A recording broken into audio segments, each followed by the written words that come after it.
Halo perempuan keren, ada Moza di sini, ada Feni dan juga Irka. Tentunya kita di Tua Tapi Keren yang sekarang, cielah, lo ngomong, lo juga bisa nonton. Ya, jadi ada YouTube-nya, ada podcast-nya. Ini hari ini gue pengen bercerita dengan Irka dan Feni di sini, tapi gue yakin banget ini dirasain sama perempuan-perempuan keren di luar sana ya.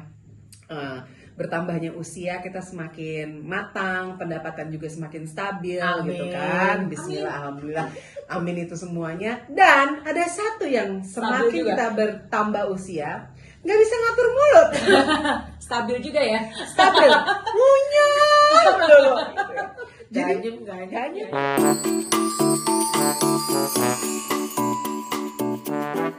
Mulai ngerasain berat badan bertambah itu kapan? Hah? Emang gue bertambah? Gue nanya, kali aja ada sensi gitu, sensi. Langsung. Gue kapan ya? Pokoknya sejak umur 5, abis ulang tahun 50 lah, rasanya kayaknya nambah deh berat badannya. Gue lebih cepet loh. Gue 2 tahun terakhir. Pokoknya bareng tuh, jadi pandemi terus Ya, mulai pandemi. umur 50 kan? Iya, Ya. benar. Setelah ulang tahun ke 50, sekarang gue 52, ya Ya. itu mulai. Dan kayaknya si pandemi itu kayak pas Momen yang Gue udah yang paling muda di sini, paling cepet. Gue inget banget umur 39 tahun, gue ngeliat tuh foto ya gitu. Wah, lo mau makan apa aja tetap kece, ya kan? Tiba-tiba gini, Bu, kok dari umur 39 tahun sampai sekarang 46, nambah terus berat ibu kan turun-turun. Jadi gue inget ya tuh, 55, tiba-tiba ke 60. Tiba-tiba ke 70. Nggak apa-apa ya. Kalau gue soalnya pengen kasih tahu Okay. bahwa this is what I've been through and it's hard. Yes. Ya kan? It's really really hard gitu. Iya. Terus Gue setuju bagian ya hard. kan, it's really hard gitu. Jadi akhirnya dengan segala macam, oh lo ke dokter Ina apalah segala macam gitu. Alhamdulillah gue gak cocok. Jadi gue stop ya gitu. Jadi gue stop yang suntik, yang pakai obat apa segala macam. Yang akhirnya membuat gue bener-bener merasa lebih fit. Thanks to pandemi, karena akhirnya jadi berolahraga. Sebelum-sebelumnya gue nggak serutin ini ya, adalah yang gue memang gaspol, pilates, apalah segala macam. Memang itu jadi basicnya ya. Jadi lo postur tubuh kejaga gitu. Nah itu yang gue alami dan akhirnya gue mencari-cari alasan untuk makan di antara itu. Tapi olahraga itu yang membuat gue tetap fit. Gue nggak tahu nih kalau kalian. Lo kalau bilang cerita dari umur 39, sebenarnya berat badan gue itu nggak kembali normal adalah setelah gue melahirkan. Iya, karena lo itu aja. Karena gue ngelahirin di umur 37. Iya. Di situ mulai hormon imbalance gue. Iya. Nah dari sejak itu deh, berfluktuasi. Ada fotonya. Ada foto. Gue sama Irka taruhan, menang loh dia. Turun berapa kilo lo ya? 10 ada kali ya. Iya. Abis gitu, tapi abis gitu dengan itu lo pola ngapain gitu ntar gue. itu ngapain kita melakukan suatu pola makan ya yang kita rubah ya, tapi pola makan tertentu sehingga membuat badan kita jadi cepat menyusut. Tapi ya balik lagi itu kan butuh konsistensi ya. Nah, di saat kita mulai bosen, terus konsistensi cheating sehari, cheating 2 hari, cheating 3 hari, lama-lama cheating terus. Udah 3 tahun Udah kayak 3 tahun. cheating. Akhirnya balik lagi seperti semula. Iya, kenapa kita ngomongin ini hari ini sebenarnya adalah jadi kalau gue baca satu artikel dari tempo.co. Jadi di awal gejala menopause, pada saat kita mengalami gejala menopause itu kan memang ada banyak perubahan di tubuh. Salah satunya adalah perubahan hormon. Ada yang berkurang, ada yang macam-macam lah gitu. Iya. Nah, itu ternyata hormon imbalance itu berpengaruh juga pada nafsu makan. Tuh kan. Jadi Itu kan. kan estrogen, progesteron, testosteron dan gitu teman-temannya itu. Nah, itu tuh memang berfluktuasi. Yang pasti estrogen itu emang menurun gitu ya. Nah, tapi itu nih gue baru baca di sini, jadi disebut ada 2 hormon yang kurang dikenal yang disebut ghrelin dan leptin yang mengontrol sinyal yang memberitahu tubuh kita apakah kita lapar atau kenyang. Ghrelin ya macam gremlin lah ya. Wah, nanti ketahuan banget kan katanya gremlin. Dia tetap lapar. Ah. Nah, gitu. Sementara leptin itu sebaliknya hormon yang dibuat di sel-sel lemak Bertugas memberitahu otak ketika ada banyak lemak untuk bahan bakar, ini disebut dengan kenyang. Oh. Nah, Duh, leptin kita berarti kurang dong. betul. Jadi ada studi, ada satu penelitian terhadap 40 wanita pra, pasca, dan perimenopause menemukan bahwa grelinnya meningkat pada beberapa wanita separuh baya, sementara leptinnya menurun. Jadi intinya itu adalah sebagian wanita parubaya kelaparan tapi sulit dikendalikan rasa laparnya itu. Padahal sebenarnya si badannya nggak butuh. Karena si leptinnya itu berkurang. Jadi lo perasaan gue lapar, walaupun sebenarnya ya lo duduk-duduk aja, nggak bergerak aja gitu. Tapi gue lapar, nggak makan emosi, ya kan? Gimana dong?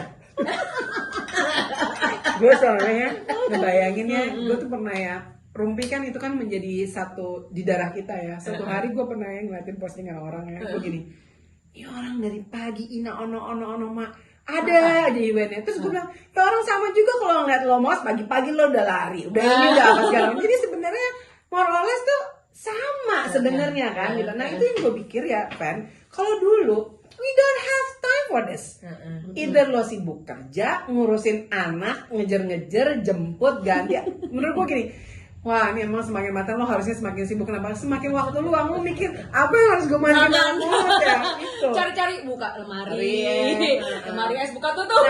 Terus satu lagi, jadi pada saat wanita mengalami gejala menopause, salah satu gejalanya itu adalah kan mensnya berhenti, ya kan? Tapi lo jangan salah, pada saat lo mustinya mens, itu tuh lo berasa nggak? Pada saat lo kayak lapar, sakit kita biasanya, ya kan? Pengen manis-manis. Nah, gue kalau udah gitu ngecek anak gue, lo lagi mens gak? Iya, jadi mensnya nggak keluar, tapi nafsu makannya naik. Kan ngeselin ya. Hajar leptin, atau kita hajar si gremlin. Iya, jadi maksudnya itu gitu. Jadi terus satu lagi adalah ternyata yang mesti kita perhatiin untuk pada saat kita mengalami gejala menopause itu adalah kenapa kita suka craving? Karena tadi kan itu kan salah satunya karena Karena hormon. Berikutnya adalah sebenarnya badan kita itu ada yang tidak terpenuhi, Yaitu seks. Oh enggak ya? Itu bercanda. That's true. Gimana? Jadi maksudnya adalah misalnya protein itu kan kita perempuan itu kan berhubungan dengan berat badan kan. Jadi berat badan kita berapa, kita harus minimal penuhin proteinnya. Jadi kalau kita kurang proteinnya, bawaannya lapar. Jadi sebenarnya si badan itu nagih, kasih kode. Jadi siapin makan buat kamu habis kamu naik. Ada apa? Telur. Ya, jadi salmon sih. Ya, jadi pokoknya apapun pilihan proteinnya, tapi maksudnya sebenarnya kita perlu juga perhatiin kalau misalnya kita udah sering check up ke dokter, kita tanyain juga. Jadi berapa gram sih yang mesti makan, proteinnya berapa gram, terus karbonya berapa persen, ini segala macam. Satu lagi proteinnya itu protein nabati atau protein hewani atau any. Kan ada orang juga yang vegan kan dia pakai nabati dong. Oke. Aku bukan dokter. Mungkin Mendengar dan ada ya dari info-info yang gue dapet sih sebenarnya tetap protein hewani itu yang lebih bagus karena dia itu di badan tuh dia lebih pokoknya lebih bagus aja. Tapi kalau yang vegan ya monggo. Kita tiap pilihan tiap orang beda-beda. Cuma jadi maksudnya gitu. Jadi kalau kenapa sih kok gue lapar terus? Itu benar gitu loh. Jadi benar nih. Jadi itu karena hormonal sebenarnya. Tapi di sisi yang lain adalah mungkin yang bahaya untuk kita nggak yang kadang kita suka lupa adalah udah gue makan yang penting gue kenyang.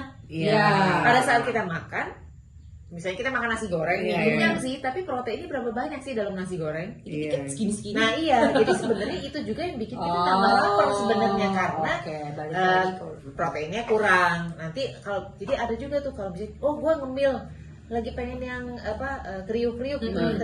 Ternyata badan kita tuh kekurangan zat apa gitu. Itu berarti alarm sendiri dari badan sebenarnya. Cuman yang kita taunya cuman pokoknya gue lagi pengen ini gue makan aja. Jadi habis gimana dong? Jadi gimana dong kalau untuk cewek-cewek meno gitu yang laparan terus karena hormon imbalance, apa yang harus kita lakukan? Ya balik lagi sekarang lo peduli apa enggak? Kan ada banyak juga yang cuek kan. Iya. Ada beberapa teman-teman gue yang ya udahlah katanya gitu. Emang kenapa? Gue lapar ya udah makan aja. Juga justru harus yang bergaul seperti kayak gitu supaya mengingat gue soalnya nggak mau kayak gitu. Iya. Ya Allah, gue serem Van. Nah Iya, karena kita nggak bisa kontrol makin lama makin. Gue banget. Tapi kalau gue sendiri gue perhatiin gini. Jadi ini ada nih misalnya nih gue lagi tertib, gue tertib nih. Gue nggak pernah ya tertib. Terus ya. 3 minggu gue tertib. Tapi kayaknya tuh begitu kayak harusnya cycle gue tuh harusnya gue gini. Pengen ini. Gue pengen ini nih. Maksudnya gue tertib tuh juga bukannya gue anti tidak makan dan nasi bakal itu enggak. Gue tapi biasa-biasa. Tapi terus habis itu tiba-tiba misalnya kemarin gue beli mie kangkung, itu gue beli beli cakwe apa kayak gitu akhirnya set gue makan semua. Terus pulang-pulang malam-malam laki gue pesen lagi martabak lagi. Ini salah Abed sih. Gue padahal abis micing-micing mie kampungnya dia loh. Jadi maksud gue gitu, jadi memang kayaknya tuh ada hormonalnya tuh nggak bisa nahan. Jadi harus udah gue makan bersihlah lumayan lah gitu. Minggu terakhir nggak mau makan lagi nih. Ada nggak sih teman-teman di luar sana tuh yang punya pengalaman yang sama? Terus apa sih yang mereka lakukan untuk share bisa mengatasi mereduce karena menghilangkan ya mungkin memilih-milih kali ya. Itu milih-milihnya gimana? Terus kalau memang lagi ada datang apa sih si ngidamnya itu si pengen makan itu gimana gitu cara nahannya gitu. Kalau tiap orang sih ya mungkin ada yang sangat bersemangat. Ada satu temen gue yang pernah share bikin food diary. Jurnaling jadi ya. Gue tuh sering sampai bosen. Jadi ditulis tuh berapa gram gitu. Bukan. Jadi kalau gue dulu dia bikin gue inget tuh. Lo percaya nggak? Gue sebelum ada MyFitnessPal tuh gue udah bikin food diary. Dia emang detail oriented. Karena tiba-tiba ketemu catatannya gue gini. Anjir, ini zaman dulu gue belum ada MyFitnessPal. Gue tuh nyatet sendiri. Terus jadi lo tulis makan pagi lo apa? Berapa gram juga? Iya. Emang rada-rada. Kalau si temen gue ini targetnya weekend lo mau makan apa. Jadi selama weekdays dia 30 fan. Jadi selalu dia ya kayak lo gitu. Ada rewardnya gitu. Jadi waktu pas gue makan gue nggak merasa feeling guilty. Ya karena udah gue apa kita boleh coba ya dengan jurnal. Kita jurnal. Nggak mau. Seperti stand up. Nggak sampai bosan gue. Dia aja bosan bagi kita. Coba gue deh. Coba deh lo challenge diri sendiri. Jadi karena si rasa lapar ini yang sering menyerang di usia seumur kita, apakah salah satunya dengan membuat food diary? That's one point. Salah satunya karena mungkin ya kalau misalnya ke dokter oke, lo nggak mau, tapi mungkin dengan lo bikin food diary gitu, lo akan gini. Gila, masa gue seminggu makan martabak manis 2 kali misalnya gitu. Gue taruh 1 deh gitu karena gue janjian nih sama anak gue misalnya. Lo taruh jadi you can share with what 4 bagi 4 gitu. Sekecil ini bagi 4? Enggak. Kita kan biasanya 2 box. Kan 2 box bagi-bagi. Ya kan 2 box bagi-bagi berempat. Kacang, keju, senyum. Oke. Pesen deh abis ini. Kalau gue cita-citanya sih pengennya sebenarnya boleh kali ya turun 10 kilo. Itu cita-cita semua orang kayaknya. Gue juga sih. Nggak semua orang tahu. Ada juga yang cuek, ada yang tetap kurus. Kan kita bertiga deh. Kita tahu kita overweightnya 10 kilo. Soalnya kita pengen turun 10 kilo. Gue kalau bisa sampai, gue bisa gini ya. Gue tuh sebenarnya pengennya sebulan 1 kilo aja selama 1 tahun kan 12 kilo. 1 kilo aja gue nggak bisa. Itu dia. Itu maksud gue. Gue cita-cita tapi pada akhirnya tuh kayak gini. Nggak penting juga. Nggak penting. Tapi lo pada tetap keren. Ya itu sih valid. Ya itu valid. Tapi lo ngerasain loh. Maksudnya gini, kayak gue nih gitu kan. Kayak gue ngeliatin, gile nih, ini gue tebel amat deh. It's buat gue sih it's nggak nyaman gitu, nggak nyaman gitu. Jadi nggak nyaman. Jadi gue karena gini gue ngerasa gue overweight ini gue ngerasa nggak nyaman. nangis loh. Kadang-kadang Iya kan? lihat, oh kayaknya udah oke, dan lihat di kaca, dan lihat di foto, lo overweight gitu. Maaf. Jangan Reality suka bites. iya, reality bites. ini adalah curahan hati, tapi paling enggak kan ada penjelasan ilmiahnya Iya. kenapa sekarang badan kita mungkin yaitu dia lebih lebih laparan, ini bisa sampai di atas 10 kilo atau Iya. dia sekitarannya 10 kilo lah gitu ya. Jadi paling enggak kita cukup tahu bahwa kita nggak sendirian. Betul. Lu juga Bersamanya. mungkin ada Iya. juga. Kalau Anda punya solusi atau mungkin mau Yes. cerita juga, ternyata sama-sama kita Yang juga. sebulan 1 kilo turun Oh, aja. tolong. Itu lebih realistis deh. Ini kan udah bulan ke-8 nih. Terus nggak perlu gitu kan. pakai gerakan-gerakan ya. Iya, lihat berarti kan kurangin makan kan? Oke. Bisa share di kolom komen, kemudian juga jangan lupa like and subscribe. Terus buat Anda yang dengerin kita di Spotify, Iya. jangan lupa kita akan selalu ada episode baru setiap hari Jumat. Kalau yang biasa dengerin podcast, jangan lupa juga kita itu punya Gitu. anjing mati. Ini belum dicolok. Ya Allah, dari tadi. Ya Allah. Kok bisa sih?